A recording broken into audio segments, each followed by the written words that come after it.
Alors, ce matin, le message, donc, comme je le disais tout à l'heure, j'accueille vraiment ceux qui nous ont rejoints, qui sont là pour les premières fois. Vraiment que ce matin, vous puissiez vivre un bon moment. On n'est pas là pour faire de la religion. D'ailleurs, je n'avais pas de bonnes notes en religion.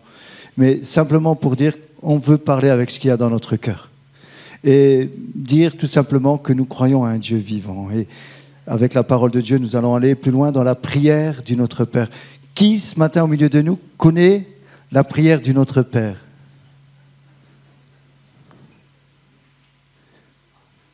Qui sait réellement ce qu'elle veut dire? Ah, il y a des mains là qui se lèvent, il y en a moins. Alors, la prière du Notre Père, je le disais la dernière fois, c'est comme un beau gâteau. Vous voyez, quand vous voyez sur les vitrines des magasins, là, les pâtisseries, on voit un beau gâteau, on se dit, il est beau. Mais c'est seulement en le mangeant, si on peut l'acheter, qu'on peut se dire, il est bon. Et la dernière fois, on a récupéré un gâteau, parce que nous, on récupère tout. Et quand il est arrivé à la maison, ma femme me dit, celui-là, il n'est pas bon. On l'avait vu, c'est une experte. Alors, dimanche dernier, nous étions à Boulay. Nous avons un groupe de prière à Boulay. Et je voudrais vraiment de tout mon cœur remercier le Seigneur et ceux qui travaillent aussi dans ce sens-là. Nous avons un groupe de prière, nous alternons avec Théo, tous les 15 jours, c'est une fois chacun. Et je voudrais montrer une ou deux photos donc, de notre premier culte au temple de Boulay. Nous étions entre 25 et 30. Là, il y en a qui étaient partis. Mais voilà, 2-3 photos du temple de Boulay, avec Mario et Théo qui ont fait la louange. Voilà, tu peux mettre aussi la photo de... Voilà, le Père et le Fils. Mais le Saint-Esprit est au milieu d'eux. C'est peut-être la photo du temple. Voilà, en tout cas, voilà, vous voyez, c'est une grâce, une porte que Dieu nous ouvre et je vous demanderai de prier. Vous savez, dans mon cœur, quand vous voyez un beau bâtiment pareil, avec une histoire pareille, un temple protestant qui est fermé et que les portes s'ouvrent à nouveau, gloire à Dieu. Amen. Alors je vous encourage à prier pour Boulay, pour le Luxembourg et pour ici. Donc hier, encore ici, avec Serge, pendant qu'il y en a qui s'amusaient là, à tirer les cordes, nous, on était avec Serge ici, là, pendant un moment, en train de finaliser le dernier coup de crayon. On était au téléphone avec le dessinateur, l'architecte était avec nous. Ça y est, c'est dans les clous. Bientôt, on va vous présenter. Ça y est, c'est ficelé. Voilà, en tout cas, merci à Serge et l'architecte et ce qui se passe. Alors voilà, alors ce matin, comme je disais, nous allons parler de la prière du Notre Père. Gloire à Dieu pour cette prière. Il y a un disciple qui vient près de Jésus. C'est Luc qui va nous relater ça. Il y a 2 endroits. Il y a le sermon sur la montagne, où là Jésus va prier, mais dans Luc, on voit qu'un disciple... Donc Luc n'était pas un contemporain de Jésus. Hein. Quand vous lisez les évangiles de Luc, c'est pas parce que c'est l'évangile de Luc que Luc a vécu avec Jésus. Luc a vécu avec Paul. Hein. Mais comme c'était aussi un scientifique, un médecin, il va retracer, il va relayer, il va prendre toutes les informations d'une façon très très précise. Et là, il va relayer cette information en disant, voilà, il y a un disciple qui va dire à Jésus, « Enseigne-nous à prier ». Comme Jean a enseigné à ses disciples. Enseigne-nous à prier. Donc, il y a un disciple qui demande à Jésus comment prier. Et Jésus dit, bon, allez, c'est pour tout le monde. Allez, venez ici, mes disciples. Voici comment vous devez prier. Amen. Notre Père, qui est aux cieux. Alors, je le disais, je vais peut-être me répéter, pour ceux qui ont déjà entendu. Aujourd'hui, quand on parle du Père, je comprends et je connais certaines situations où c'est difficile de parler du Père quand on a mal vécu des choses avec son propre Père. Alors pour ces personnes qui ont mal vécu des choses, je voudrais vraiment vous dire que nous avons la compassion pour ceux qui ont vécu cela, mais nous voulons parler qu'il existe un vrai Père d'amour. Dieu est vraiment un Père qui nous aime, qui ne nous culpabilise pas, et là où nous sommes, il voudrait nous manifester ce qu'il est et ce qu'il nous aime. Alors, faut comprendre qu'à l'époque, et c'est ça qui est important, alors ce matin, je voudrais casser l'esprit de religion. Amen. Je voudrais qu'au travers de cette prière, on ne soit plus dans la religion, mais on soit dans la relation avec Dieu. Amen. On y va? Alors, notre Père, à l'époque, c'était explosif. Dire Dieu Père, c'était un blasphème. Pour certains, c'était comme un blasphème. C'était comme si, d'ailleurs, ça a été une des raisons pour lesquelles on a crucifié Jésus, parce que Jésus a appelé Dieu son propre Père. En fait, Jésus, lorsqu'il dit, quand vous priez, dites notre Père, il est en train de réduire la distance. Il est en train de dire, voilà, dans le judaïsme, c'est comme ça, Dieu est très loin, le Dieu de la loi. Moi, aujourd'hui, je vous présente un Dieu d'amour, un nouveau concept, un Père d'amour, que vous pouvez toucher, un Père accessible. Vous savez, il y a des pères, malheureusement, aujourd'hui, on ne peut pas les toucher. On ne peut pas être accessible. Moi, quand mes enfants, ils m'appellent à n'importe quelle heure, ils savent qu'ils peuvent, sauf la nuit, sauf... Bon, mais en règle générale, quand ils me dérangent, sauf pendant ma sieste, bon, il y a pas mal, ils savent, hein, mais j'essaye d'être là. Et Dieu est toujours là lorsqu'on l'appelle. Notre Père, quelle belle relation. Aujourd'hui, dans ma foi, ce que j'aime le plus, c'est quand j'appelle Dieu Père. Quand je sais, j'ai pas les mots, il est là et je sais qu'il m'aime, je sais qu'il me comprend. Alors, pour ceux qui ne sont pas encore dans cette réalité, j'aimerais vous dire, c'est possible de se connecter. Comme vous connectez votre téléphone, vous savez, quand il n'y a plus beaucoup de pourcentage, là, on le met vite dans la prise. Ce matin, il y avait une panne de courant, on commençait à flipper, nous, hein, avec les congélateurs. Et je me suis dit, mince, je ne vais pas imprimer mon message, comment je vais faire? Vous savez, quand le téléphone il baisse, on est content de tout de suite aller à la source d'alimentation. J'aimerais dire, quand on connaît l'amour de Dieu, quand on connaît Dieu, quand on rentre dans la prière, on se connecte. Et à ce moment-là, les choses sont différentes. Notre Père qui est aux cieux. Donc, on réduit la distance. Alors, aidez-moi ce matin. Qui connaît cette prière? J'ai demandé tout à l'heure. Ah, merci. Alors, ce qui est important, dans la culture biblique, connaître le nom de la personne, c'est connaître son essence. C'est connaître qui elle est, ce qu'elle représente. C'est le caractère de la personne. Donc, ce qui est important, c'est de connaître le nom de la personne, ou le nom des lieux, ou le nom des arbres. Tout cela nous parle. Lorsque, par exemple, vous lisez le figuier, on parle de fertilité. Lorsque vous parlez de Paul, on parle d'humilité. Bon, Moïse, ça c'est plutôt un nom qui a été donné, je crois, par les Égyptiens, c'est sortir des eaux. Mais tous les noms représentent quelque chose. Alors, si on veut que cette prière soit efficace, on doit commencer à connaître son nom. Des fois, quand on ne sait pas comment prier, en tout cas ça c'est mon cas. Vous savez, c'est parce qu'on est pasteur, quand tout de suite, on sait que des fois je viens, je ne sais pas quoi dire. Je ne sais pas si ça vous arrive. Alors je dis rien. Et je me mets à genoux, c'est une sorte de prière, c'est une façon de prier, on ne dit rien, mais Dieu l'entend nos cœurs. Et là, à un moment, je dis, bon allez, maintenant je ne peux pas rester parce que je vais m'endormir, je vais dire notre Père. Et là, je démarre. Et là, je commence à partir. Et à un moment, je dis, oulala, il faut que je me dépêche, il faut que je parte. Je suis à peine dans le que ton nom soit sanctifié. Je suis dans la première phrase.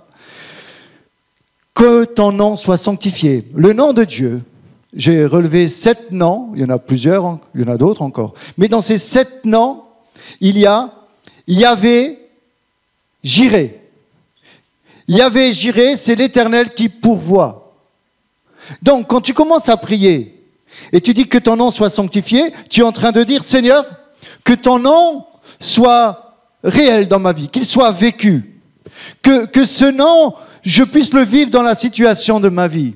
Tu es l'Éternel qui pourvoit, tu vois le besoin de ma vie. J'ai besoin d'un travail, j'ai besoin de te connaître, j'ai besoin que tu remplisses mon cœur, j'ai besoin que tu interviennes dans ma vie. Seigneur, toi qui pourvois dans ma vie. L'Éternel qui pourvoit. En fait, il y avait Jiré, ça veut dire voix. C'est pas pourvoi. Mais parce que Dieu voit, il pourvoit. Comment est venu ce nom de Dieu? C'est Abraham qui a été mis à l'épreuve. Abraham, c'est le père de la foi, pour les musulmans comme pour nous chrétiens, le judaïsme. Abraham avait 2 fils, Isaac et Ismaël. Et voilà que Dieu va dire à Abraham, donne-moi ton fils. Ce que tu as de plus cher, donne-moi-le. Donc, Dieu va tenter Abraham pour voir jusqu'où va aller sa foi. C'était terrible ce qu'il lui a demandé. Il l'a eu dans sa vieillesse, c'était l'enfant de la promesse. Mais Abraham, un homme de foi, un homme d'obéissance. Un homme d'obéissance. Vous savez, dans la foi, si tu n'es pas obéissant, à un moment dans ta vie, tu vas passer à côté. Même que tu as été béni. Quand Dieu te demande quelque chose, je te dis vraiment de tout mon cœur, sois obéissant. Même si ça te coûte. Parce que quand Dieu te demande quelque chose, c'est qu'il a le meilleur pour toi. Mais des fois, il veut voir où tu en es. Ce que tu es prêt à mettre sur l'autel. Abraham, donne-moi ton fils. Et voilà qu'il prend l'âne, il met le bois, l'enfant, ils vont sur la montagne. Je ne sais pas à quel âge avait Isaac, peut-être 14, 15 ans, je ne sais pas, je lui demanderai quand je serai au ciel. Je ne sais vraiment pas, mais ça devait être à peu près vers l'âge-là. Et son fils, il dit, mais il est où le sacrifice? Il y a le feu, il y a le bois, mais il est où le sacrifice? Mais Dieu pourvoira. Et ensuite, donc, Abraham va aller au mont Morija. Et il va aller sur cette montagne. Vous savez où c'est le mont Morija? Il y avait un rocher. Vous savez où il est ce rocher? Il est à Jérusalem. Vous savez qu'on peut le voir? Vous savez que c'est une pierre, hein? On ne va pas l'idolâtrer. Mais cette pierre, c'est une source de guerre. C'est une source de conflit. Cette pierre est dans le dôme du rocher, qui est dans la mosquée. Là, vous voyez, à côté, il y a la mosquée, le dôme du rocher. À l'intérieur, vous pouvez voir sur Internet, il y a une grosse pierre. C'est là qu'Abraham va dire à Isaac, donne-moi ton fils. Et voilà que Abraham est prêt à sacrifier son fils. Et Dieu lui dit, arrête Abraham, j'ai vu ta foi. Arrête, voilà, il y a un bélier là, dans les buissons. Prends-le et offre-le en sacrifice. Et il va l'offrir. Et c'est là qu'Abraham va dire, Yahvé Jireh, l'Éternel qui pourvoit. Alors ce matin, j'aimerais te dire avec le nom de Dieu, quand tu dis que ton nom soit sanctifié, tu peux commencer à penser à ta vie, à ce que tu as besoin. Alors, cette prière du Notre Père, elle est faite en deux parties. Là, je suis déjà dans la deuxième partie. Elle est faite en deux parties, en réalité, mais on peut tout mélanger. La première partie, 3 premiers versets, c'est en direction de Dieu. Que ton nom soit sanctifié, que ton règne vienne, que ta volonté soit faite. Et la deuxième partie, donc la première partie est en direction de Dieu, et la deuxième partie, elle est en notre direction. Donne-nous notre pain quotidien. Donne-nous, pardonne-nous. La deuxième partie est en notre direction. Et souvent, si je peux donner un conseil, si je peux me permettre, bon, au début, on commence par nos besoins. Mais quand on commence à vouloir aller un peu plus loin, en analysant cette prière, on commence à prier en pensant à ce que Dieu est, à sa gloire, en lui rendant l'honneur. Et ensuite, on commence à prier pour nos besoins. Souvent, et ça a été mon cas, nous venons à Dieu pour lui dire tout de suite, donne-moi. Comme si on fait vous savez, les courses, comme ma femme a fait les courses, on a une grande liste. Je vais acheter ça, je vais acheter ça, je vais acheter ça. Et alors, là, on vient devant Dieu, on dit, donne-moi ci, donne-moi ça. Une femme aux yeux bleus avec des grands cheveux, donne-moi ci, donne-moi ça, donne-moi ci, donne-moi ça. C'est bien. Mais commençons d'abord notre prière. Père, que ton nom soit glorifié, qu'il soit reconnu dans ce monde, que ta volonté soit faite, que ton règne vienne. Si on commence à prier dans ce sens-là et dire à Dieu, Seigneur, je parle pour les nouveaux, je ne te connais pas encore vraiment, mais je sais que tu es le créateur de toutes choses. Rien que déjà ça, c'est une louange. Je ne sais pas te prier, je ne sais pas te louer. Seigneur, il ne va pas te culpabiliser. Il dit, c'est pas grave, je vais t'apprendre. Et ensuite, tu peux commencer déjà à venir avec respect et ensuite lui demander tes besoins. Alors, je suis simplement au premier nom de Dieu, que ton nom soit sanctifié. Yahvé Jireh. Yahvé Jireh. Yahvé Rapha. Yahvé Rapha, je suis l'Éternel qui te guérit. Amen. 2 tiers de son ministère, Jésus va guérir. Aujourd'hui, nous croyons et nous le proclamons que Jésus guérit encore aujourd'hui. Il a donné ce pouvoir à ses disciples et il va leur dire, allez, guérissez les malades.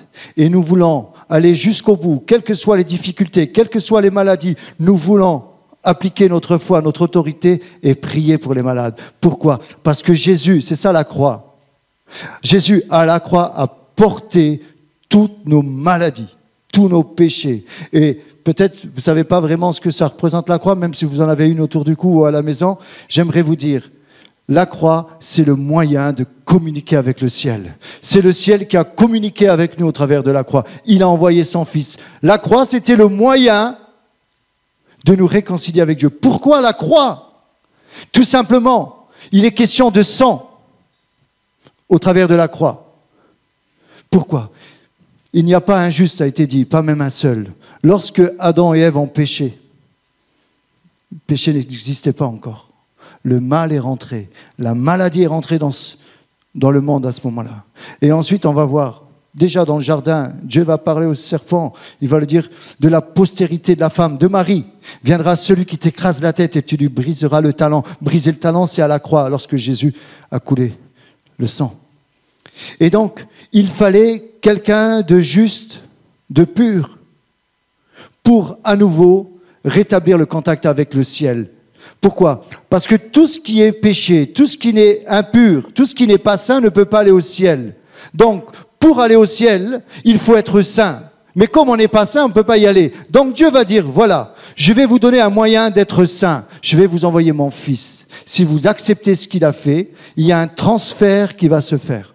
C'est-à-dire, Jésus va prendre sur lui nos péchés, nos maladies, et il va nous donner sa vie.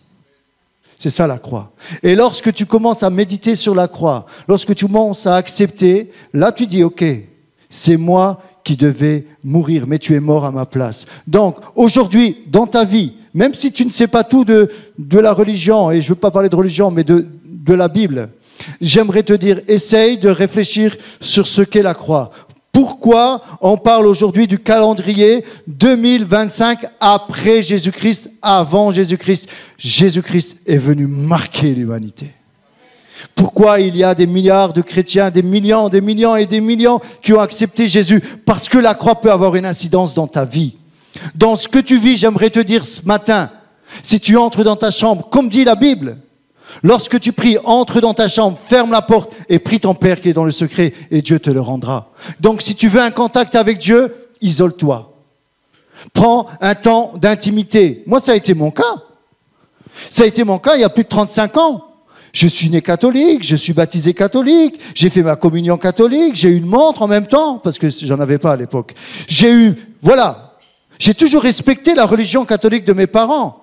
Et je continue à la respecter, et je respecte encore cette religion. Mais à un moment, j'étais bloqué, je voulais aller plus loin.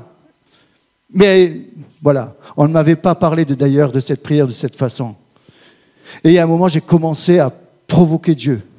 J'allais dans ma chambre, dans ma voiture, et je priais, je dis, Dieu, si tu existes, montre-moi-le. Bon, moi, je m'ai appris à prier comme ça. Et là, j'ai commencé à défier Dieu, mais avec respect. On m'a dit, tu sais, Dieu parle. Je dis, oui, mais s'il parle, déjà, au journal de 20h, il l'aurait déjà dit, hein, pour commencer. Si Dieu parlait si facilement, il n'y aurait pas les guerres dans le monde, il n'y aurait pas la famine, il n'y aurait pas la faim. J'ai commencé à parler comme tout le monde. Mais on m'a dit, mais non, en réalité, si tu ouvres ton cœur, si tu es sincère, Dieu va te parler. Ah bon? Et alors j'allais voir le pasteur. Pas pour sa fille, hein, c'est venu après ça. Je suis venu voir le pasteur pour lui dire comment on peut avoir un contact avec Dieu. Comment on peut... Je voyais que c'était un homme juste. Je voyais que c'était un homme consacré. Et je lui disais, mais je veux connaître ce Dieu. Il me dit, mais va dans ta chambre. Mais alors j'étais dans ma chambre, il n'était pas là. J'avais l'impression qu'il n'y avait rien qui se passait. Et le pasteur insistait, mais il me dit, tu sais, si tu es sincère, il n'y a personne... Hein, on se souvient de ça, hein, il le disait souvent le pasteur. Il n'y a personne qui ait cherché Dieu de tout son cœur que Dieu ne l'ait pas répandu. Et j'aimerais le répéter ce matin. Je te dis, c'est une vérité parce que je l'ai vécu. Beaucoup l'ont vécu. Si ce matin tu es en recherche de Dieu, si tu pries de tout ton cœur, alors peut-être tu l'as déjà fait. Alors essaye à nouveau, mais avec un autre état d'esprit. Essaye de prier plus avec ta tête, plus avec tes besoins, mais avec ton cœur. Comme dit la Bible. D'ailleurs, c'est après cette prière hein, qu'est venue la prière du Notre Père. Quand tu pries, entre dans ta chambre. Et là, ferme la porte et prie ton Père. Dans l'intimité. Tu veux vivre quelque chose, c'est entre toi et Dieu. Que ton nom soit sanctifié. Yahvé, Rapha, l'Éternel qui te guérit. Peut-être tu es meurtri dans ton âme. Peut-être tu es meurtri dans ton corps. J'aimerais te dire ce matin, Dieu, c'est son essence. Il est celui qui guérit. Alors tu peux venir devant lui en disant que ton nom soit sanctifié, en pensant à ton besoin, en pensant à ta maladie, en disant Seigneur, tu es celui qui guérit, je crois que tu me guéris. Et moi-même, je vais aller chercher la guérison qui a été acquise à la croix. L'Éternel qui guérit. Il y avait Rapha. Il y avait Nissi. Il y avait Nissi, c'est l'Éternel ma bannière. On est toujours dans le nom de Dieu, hein? L'Éternel ma bannière. Vous savez d'où ça vient, l'Éternel ma bannière? Lorsque Josué était en train de se battre, Moïse était en train de prier sur la montagne. Il y avait Hur et Aaron qui levaient les mains de Moïse. Tant que les mains étaient levées, les mains de Moïse, Josué gagnait. Et c'est là, à la fin du combat, qu'il a été dit, il y avait Nissi, l'Éternel ma victoire, l'Éternel ma bannière, l'Éternel mon drapeau. Alors toi qui es dans le combat ce matin, j'aimerais te dire, c'est dans la prière que tu vas remporter des victoires. Ce matin, l'idée, c'est de dire, il faut aller. Il faut qu'on aille ensemble prier. Lorsque tu pries, tu fais bouger le bras de Dieu. C'est comme les cloches, là. Vous savez, quand on fait bouger les cloches de tous les côtés.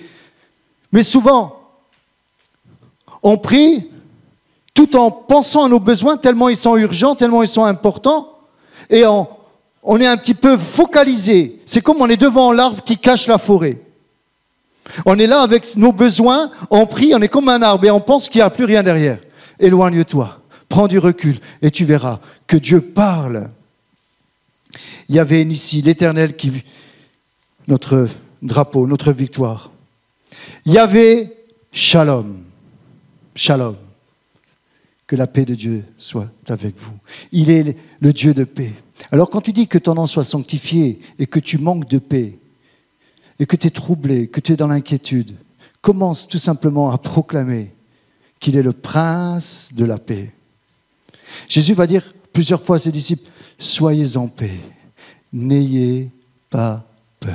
Peut-être tu es agité ce matin, peut-être tu es dans l'inquiétude, peut-être tu as peur. J'aimerais te dire de la part de la Bible, de la part de Dieu, n'aie pas peur. Soyez en paix ce matin. Tu manques de paix, va la chercher chez le prince de la paix. Il est celui qui communique sa paix, l'Éternel, qui est paix, et il voudrait que nous voulons vivre. Jésus va dire, je vous donne ma paix. Je ne vous donne pas comme le monde donne. Vous savez, aujourd'hui, on parle de paix. Vous savez, avec les alliances de paix, là, avec la guerre, on ne sait pas, on va signer des papiers pour dire, voilà, mais on a peur que ça tombe quand même. La paix, aujourd'hui, dans ce monde, ce n'est pas ça. Mais la Bible nous parle que Jésus nous donne une paix qui surpasse toute intelligence. Tu peux vivre cette paix ce matin. Toi qui es dans la tempête, tu peux vivre cette paix. Je le disais la dernière fois, quand tu es dans la tempête, où Jésus calme la tempête, où il calme le marin. Amen. Alors ce matin, prends cette paix dans ta vie. Il y avait excusez-moi la prononciation. Souvent on oublie ce nom de Dieu. L'Éternel, mon berger. L'Éternel est un berger. Dieu, je ne parle pas de Jésus encore. Bien sûr, c'est toujours la même chose. Dieu, le Père, le Fils, Dieu, le Père et le Saint-Esprit. Jésus se présente aussi comme le berger. Mais là, on voit que Dieu lui-même est le berger. Et le roi David, qui avant de devenir roi était berger. Et il va faire ce parallèle qui est une préfiguration pour Jésus-Christ, en disant « L'Éternel est mon berger, je ne manquerai de rien ». Tu ne veux manquer de rien ce matin. Je pense que tout le monde ne veut manquer de rien. Mais j'aimerais te dire, est-ce que l'Éternel est ton berger? Une brebis qui n'a pas de berger, elle va dans tous les sens. Peut-être ce matin, tu vas dans tous les sens. Tu cherches des solutions. Tu dis, Dieu ne me répond pas. C'est normal qu'il ne te répond pas, tu n'as pas de berger. Regardez, observez les brebis.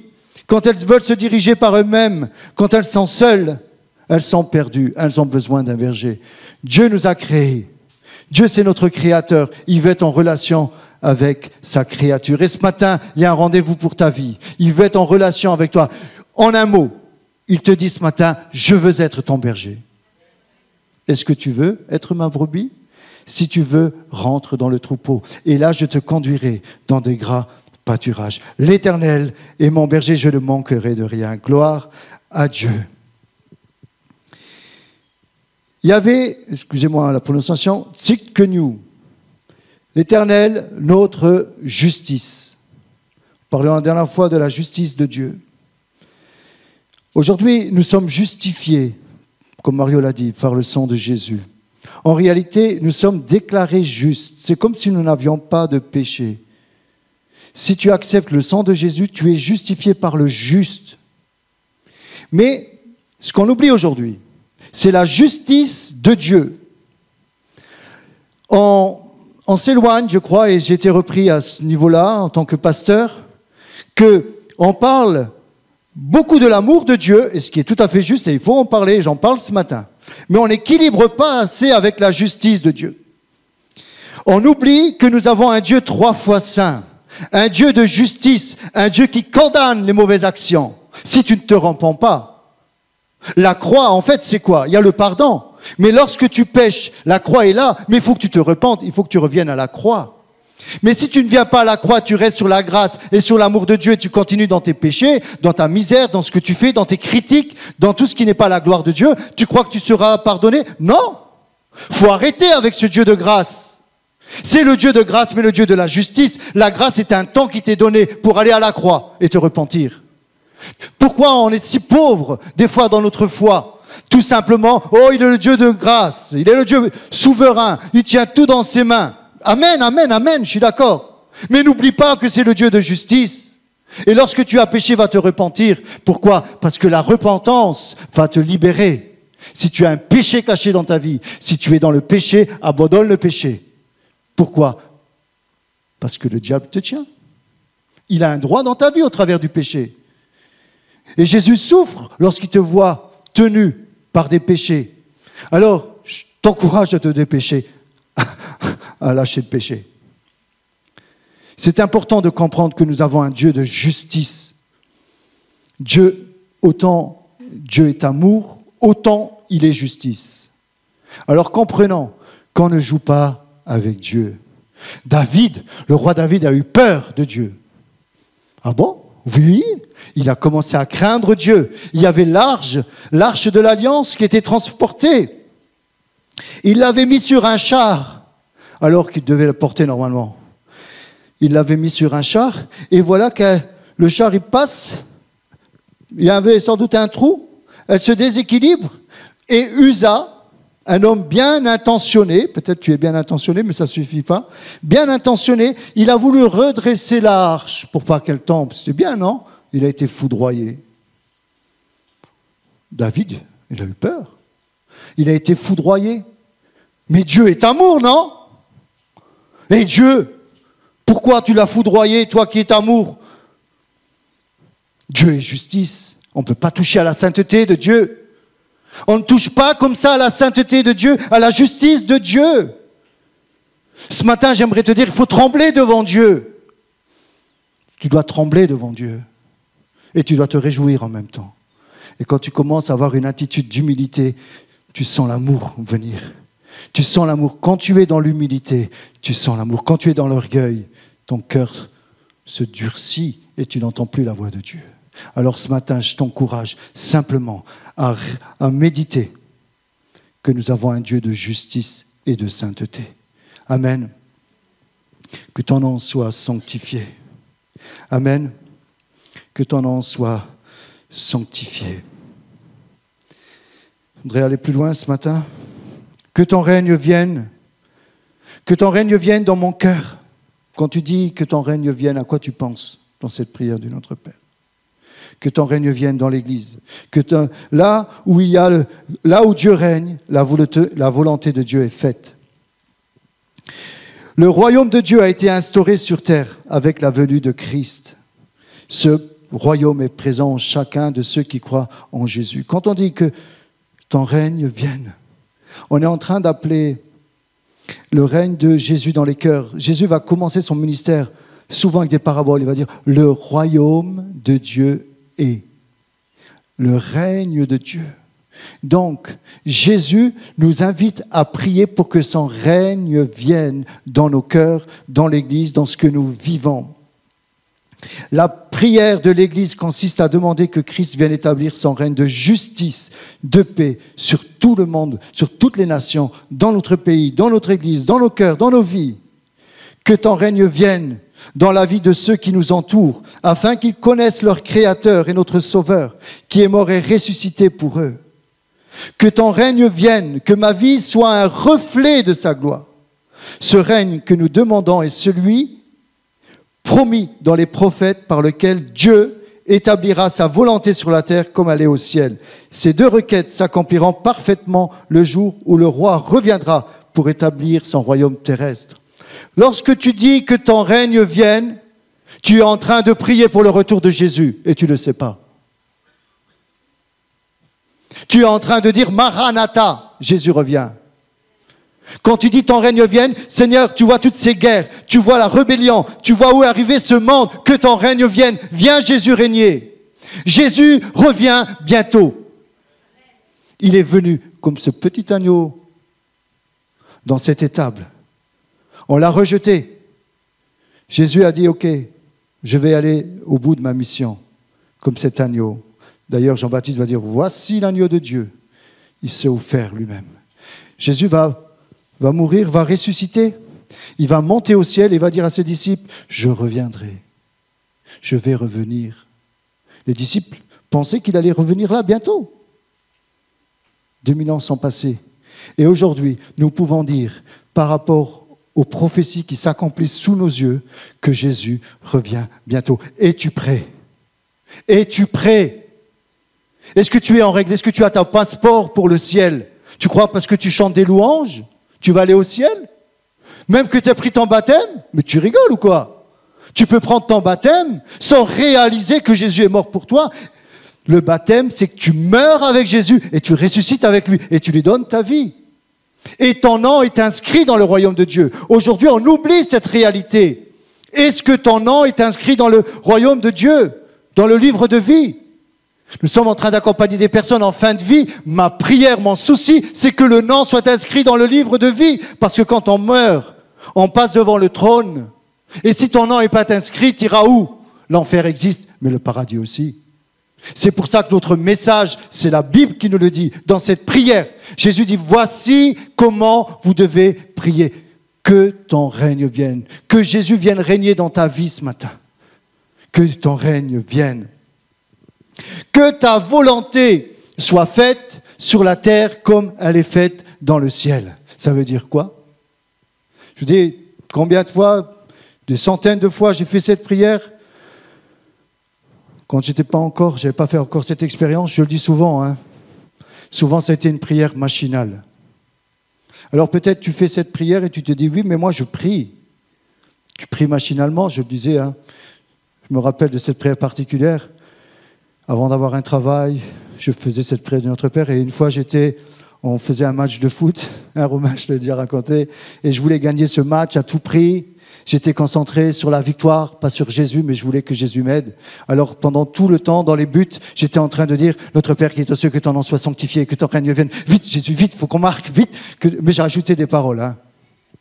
Que ton règne vienne, que ta volonté, sans réaliser. Et à la fin, on a perdu le match.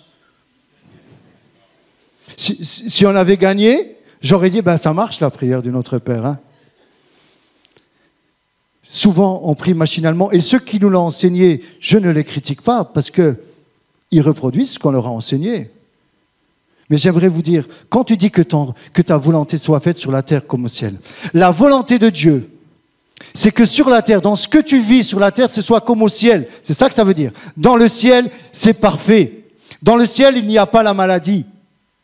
Dans le ciel, c'est la bénédiction, c'est la paix, c'est la louange, c'est la gloire. Tout est parfait dans le ciel.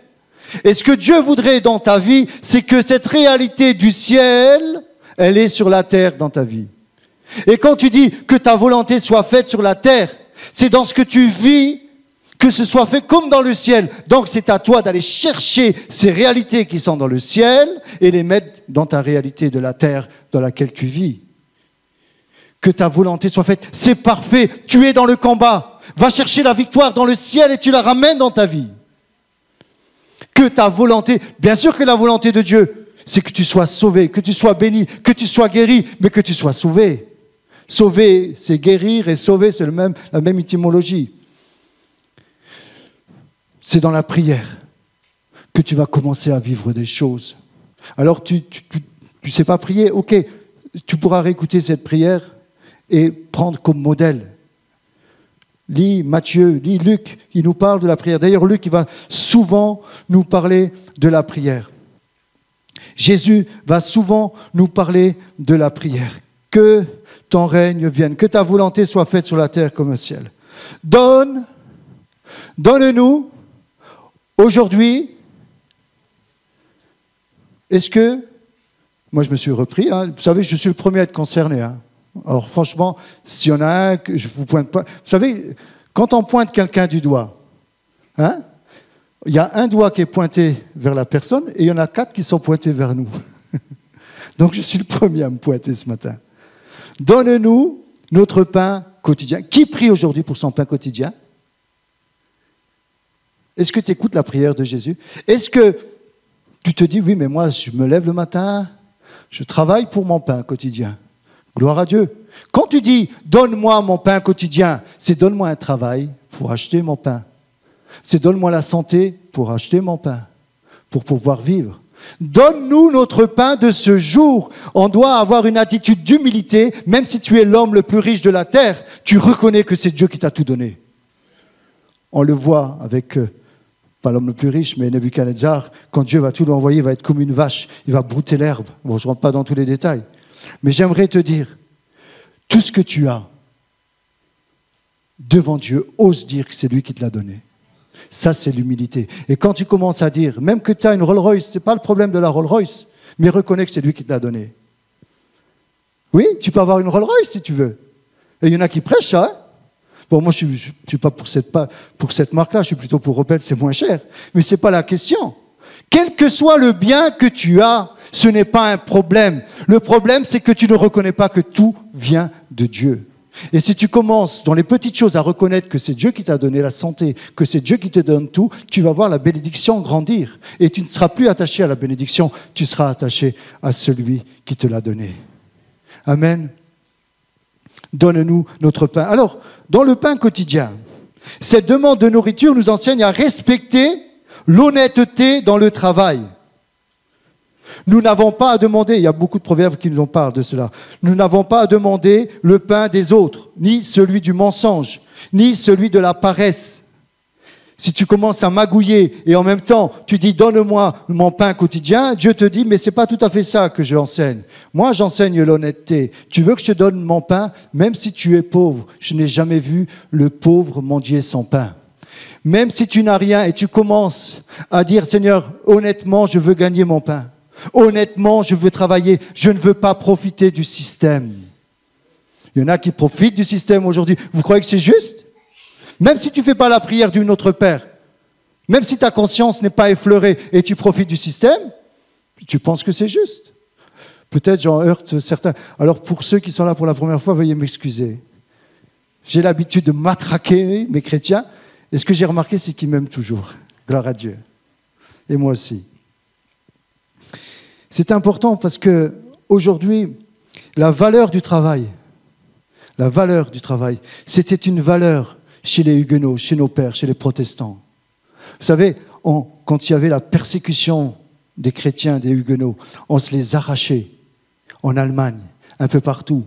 Pourquoi? Parce qu'on savait que c'était des gens d'honneur, c'était des travailleurs. Le travail, c'est une valeur aujourd'hui. Et je vous encourage vraiment à comprendre que c'est Dieu qui a donné cette valeur du travail. Les valeurs glissent aujourd'hui. Je parlais avec un médecin, il me disait, à l'époque, il y avait 10% d'absence au Luxembourg. Et bien aujourd'hui, il y a 40% de personnes qui se mettent en maladie. Voilà ce que le médecin m'a dit. Bon, en tout cas, je ne veux pas rentrer dans les détails, mais comprenons que lorsque tu demandes ton pain quotidien, c'est normal que tu le gagnes honnêtement, non? Dieu ne peut pas t'aider, si tu comprends. Voilà, donne-nous notre pain quotidien. Et je suis vraiment reconnaissant. Tu sais, quand nous qui avons le privilège d'avoir un toit sur notre tête, ça c'est quand on dit donne-nous notre pain quotidien. Soyons reconnaissants, il y en a d'autres, ils n'ont plus rien. Il y en a d'autres qui n'ont plus rien à manger, qui n'ont plus de toit. Quand il y a des ouragans, quand il y a des drames, des catastrophes naturelles, tout est balayé. Quelle souffrance quand on a construit toute une vie. Alors, soyons reconnaissants pour tout ce que nous avons. Et le peu que nous avons, faisons glorifier Dieu. Glorifions Dieu avec cela. Donne-nous notre pain quotidien. Pardonne-nous nos offenses, comme nous pardonnons à tous ceux qui nous ont offensés. Beaucoup le disent par cœur. Hein. Le mot offense est en réalité, dans le grec, le mot dette. Pardonne-nous nos dettes. Pardonne-nous nos offenses. Si nous avons de la haine dans notre cœur, notre prière ne sera pas acceptée par Dieu. Alors j'aimerais dire simplement, je n'aborderai pas le sujet du pardon, c'est délicat, je mériterais une prédication et encore ça ne suffirait même pas. J'aimerais simplement dire, pour tous ceux qui ont du mal à pardonner, j'aimerais vous dire bien souvent, je vous comprends. Et l'Église n'est pas là pour vous accabler en vous disant comme ça, il faut pardonner parce que c'est écrit. Vous savez, ça c'était au début. Aujourd'hui, je comprends un peu mieux le pardon. Vous savez, quand vous cheminez avec des personnes qui ont été abusées, trahies, frappées. Moi, je me rappelle, je peux le dire, elle est décédée, notre sœur Germaine, là, du Luxembourg, à 94 ans. Elle était mariée de force avec un SS. Elle m'a raconté certaines histoires. Terrible ce qu'elle a vécu. Il a fallu plusieurs années pour qu'on chemine ensemble, pour qu'à la fin de sa vie, elle était en paix, qui était déjà décédé. Tu peux encore avoir un manque de pardon avec quelqu'un qui est déjà décédé. Mais le problème, ce n'est pas celle qui est décédée, c'est toi qui portes ce fardeau et ce poids. Alors j'aimerais simplement dire, dans la question du pardon, le pardon, c'est par le don de Dieu. C'est Dieu qui te donne la force de pardonner. Parce qu'on n'a pas les forces. Et nous, chrétiens, arrêtons de dire « oh, il faut pardonner, il faut pardonner ». Bien sûr qu'il faut le dire, mais commence à écouter la situation et commence à cheminer. Pourquoi je dis ça aujourd'hui? Parce que lorsque la personne n'a pas encore découvert l'amour de Dieu, commence à lui parler de l'amour de Dieu, de la marche par l'esprit que nous enseigne notre frère, commence à comprendre que c'est la force de Dieu en toi qui te rendra capable. De toi-même, tu n'es pas capable de pardonner. Il n'y a que l'amour de Dieu en toi qui va te donner des forces. Et j'aimerais vous dire, pour ceux qui sont encore là en train de se battre, ne soyez pas culpabilisés. Dites simplement à Dieu le constat. Seigneur, j'arrive pas. Et ça, c'est une prière qui touche le cœur de Dieu. Quand tu dis dans ta prière, dans ton intimité, Seigneur, je ne peux pas pardonner avec ce qu'il m'a fait, j'arrive pas. Mais quand tu commences à dire, Seigneur, mais je te laisse faire, aide-moi, s'il te plaît. Parce que j'en ai marre de souffrir. Viens-moi en aide. C'est trop dur ce que je vis. Si tu fais cette prière et même que tu n'as pas pardonné, tu es sur le chemin du pardon. Et tu vas découvrir qu'une grâce qui vient du ciel, des forces que tu ne connais pas, vont te transporter à prendre de grandes victoires dans ta vie. Parce que le manque de pardon, malheureusement, des fois, déclenche des maladies. Ah, j'ai un petit témoignage là, vite fait.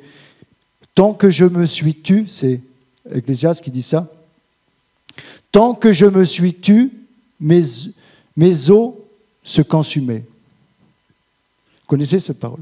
Donc, tu sais, quand tu gardes quelque chose dans ton cœur, ça crée quelque chose, et ceux qui sont dans le médical pourront me le dire beaucoup mieux que moi. Mais j'aimerais, au travers de ce que je dis, on est là pour vous aider. Croyez-moi, on n'est pas là pour vous accabler, on est là pour vous aimer, pour vous dire, voilà, il y a des clés dans ce que tu vis. J'ai vécu une chose, c'était aux soins palliatifs.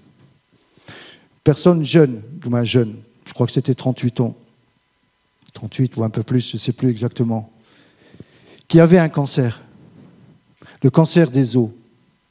C'est là que j'ai pensé à ce verset de la Bible. Et on l'a accompagné, et le diacre qui était avec moi, c'était lui qui était en première ligne, et il m'a un petit peu raconté l'histoire. Et il m'a dit, voilà l'histoire, tu vois son mari, un homme très gentil, il avait l'air très gentil. Et il me dit, voilà, cette femme, elle a eu un enfant avec un autre, Et elle a fait croire à son mari, jusqu'à aujourd'hui, que c'est son enfant, que c'est l'enfant de son mari. Et elle a essayé comme elle a pu de garder ça. Ça a creusé et ça a déclenché le cancer des os. Et voilà que ça l'a amené en fin de vie. Si tu confesses de ta bouche, tu seras libéré. Nous sommes là pour vous aider. Vous savez, on n'est pas là pour faire les policiers, mais on sait qu'il y a des clés dans des vies qui peuvent vous aider. Surtout quand on a vécu des choses difficiles. Ou, vous savez, quand on vient à Dieu, même si tu es le plus grand des pécheurs, Dieu, ce qu'il regarde, c'est ton cœur. Regardez le brigand sur la croix, un à gauche, un à droite. Il y en a tous les deux vont se moquer de Jésus. Après, il y en a un qui prend conscience et dit, mais pourquoi on se moque de lui? Et là, il va comprendre que ce qu'il a fait, il n'aurait pas dû. Il a dit à l'autre, il commence à défendre Jésus en lui disant, pour nous, c'est justice. Nous, on est des brigands, c'est normal qu'on soit crucifié. Mais lui, c'est juste. Il n'a rien fait. Et il va dire à Jésus, ce brigand, il va dire à Jésus, Jésus, souviens-toi de moi quand tu viendras dans ton... Souviens-toi de moi. Jésus va lui dire, à l'heure même, tu seras avec moi dans le paradis. Alors, lorsque tu te tournes vers Jésus, tu as accès au paradis. Maintenant, si tu n'es pas à quelques minutes de la mort, tu peux changer ta vie. Tu peux te repentir et avancer. Mais j'aimerais dire que pour aller vers Dieu, ce n'est pas une question de religion. C'est tout simplement une question d'accepter et de laisser Dieu agir dans sa vie, accepter ce qu'il a fait pour nous. Je termine simplement. Je n'ai pas le temps de tout dire, mais au travers de la prière, voilà, j'ai été rapide, on peut aller plus loin, vous l'avez compris dans cette prière, vous pouvez la continuer. Jésus va souvent enseigner ses disciples à prier. Paul va enseigner. On voit souvent dans la Bible des encouragements à la prière. J'aimerais dire que sans la prière, tu ne vas pas aller loin. Tu veux des victoires dans ta vie, tu dois passer par la prière. Vous savez, c'est rare que je dis il faut faire cela, tu dois faire cela. Dans l'œuvre, vous m'avez, je ne pense pas, rarement le dit.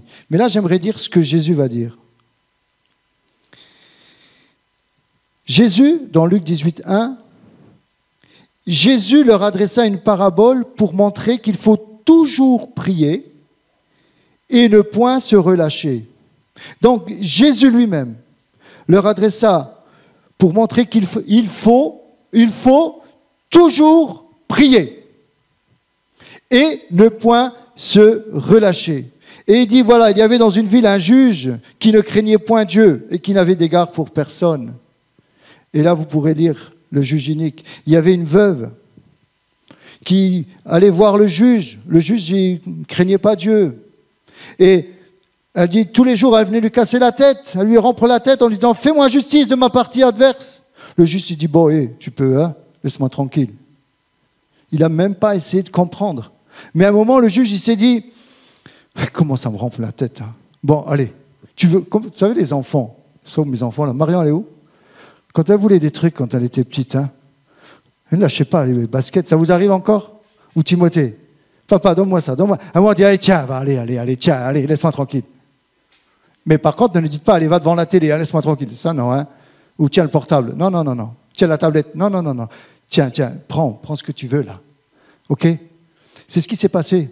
À force de lui rompre la tête, le juge, il dit, mais moi, je ne crains pas Dieu. Mais comme j'en ai marre qu'elle me rompe la tête, je vais lui donner ce qu'elle me demande. Allez, viens, qu'est-ce que tu veux? Tu veux ça? Allez, tiens, laisse-moi tranquille.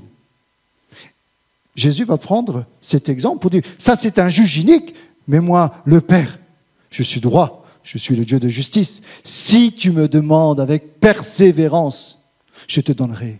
Est-ce qu'on a de la persévérance? Est-ce que tu développes en toi de la persévérance? L'adjectif grec qui nous est traduit par « ne cesser » signifie aussi, d'une manière étendue, déterminée, sérieusement, assidûment. Est-ce que tu pries assidûment dans ton combat? Ou est-ce que tu es découragé? J'aimerais te dire, pendant que les musiciens arrivent, j'aimerais vous dire ce matin, apprends la persévérance, apprends à développer une intimité avec Dieu. Apprends à développer et viens aussi, quand il y a des réunions de cellules, des réunions de prière, viens dans le combat avec tes frères et sœurs. Et lorsque tu te bats avec quelque chose, fais-le remonter à l'église, aux responsables, pour qu'on prie avec vous, pour qu'on soit comme Moïse. Avec Hur et Aaron, dans le soutien du combat, nous devons prier les uns pour les autres. La Bible est pleine d'enseignements sur la prière. Quand un juste prie, c'est Jacques qui va nous le dire, quand un juste prie, sa prière a une grande efficacité. Quand un juste crie, est-ce que tu es baptisé? Alors je termine simplement avec ce verset.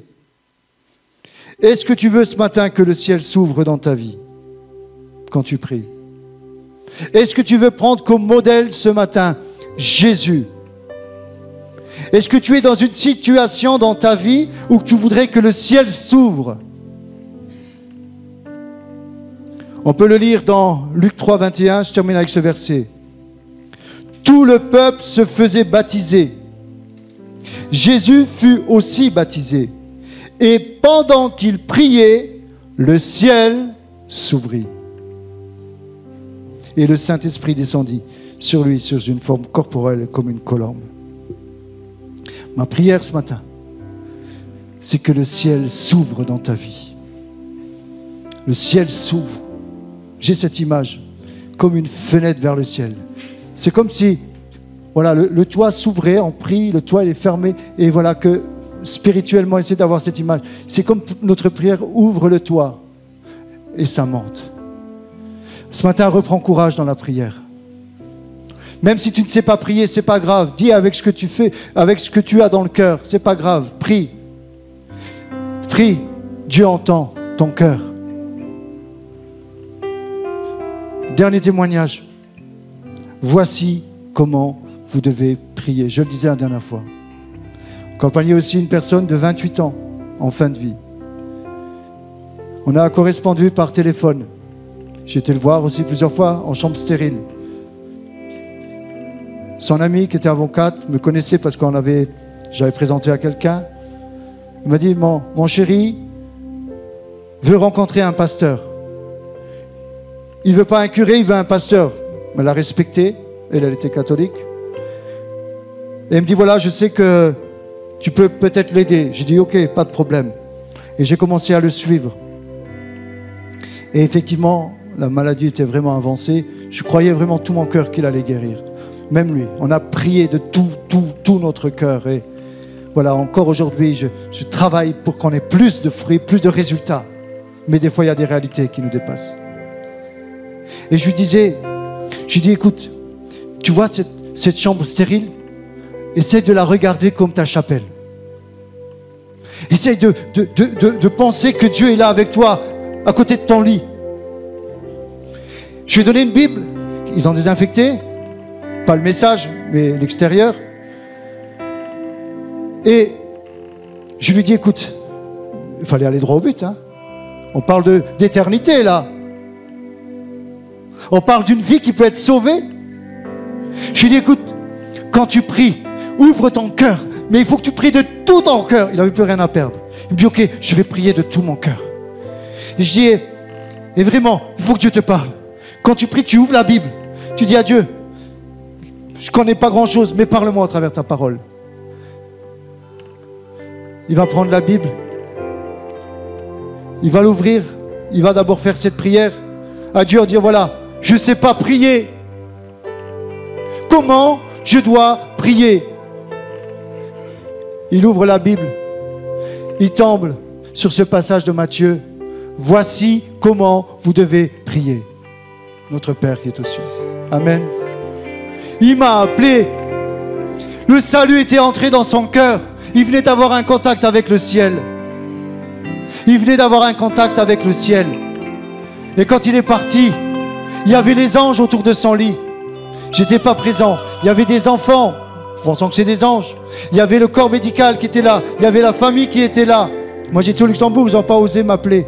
Dès que ça s'est passé, je suis venu, mais il venait de décéder. On a quand même essayé de prier pour qu'il ressuscite. On essaye parce que la Bible nous dit d'y aller jusqu'au bout. Même après le bout, de continuer et de persévérer. Comme toi. Hein. Je savais qu'à partir de ce moment-là, excuse-moi mon chéri, Je savais qu'à partir de ce moment-là, il avait vécu. Et donc, au moment qu'il a dit à sa famille au corps médical, c'est qui ces enfants? Je ne les connais pas. Paf, il est parti. Il s'est éteint. Ils sont venus le chercher pour le ramener dans le ciel. Parce qu'il avait ouvert son cœur à Jésus. Ce matin, j'aimerais te dire, n'attends pas d'être au bout du rouleau. N'attends pas d'être au bout du bout. Tu peux aujourd'hui faire une expérience alors que tu es en bonne santé. Alors que tu es dans tes besoins. C'est l'occasion de mettre Dieu au défi. Avec respect. Et tu verras.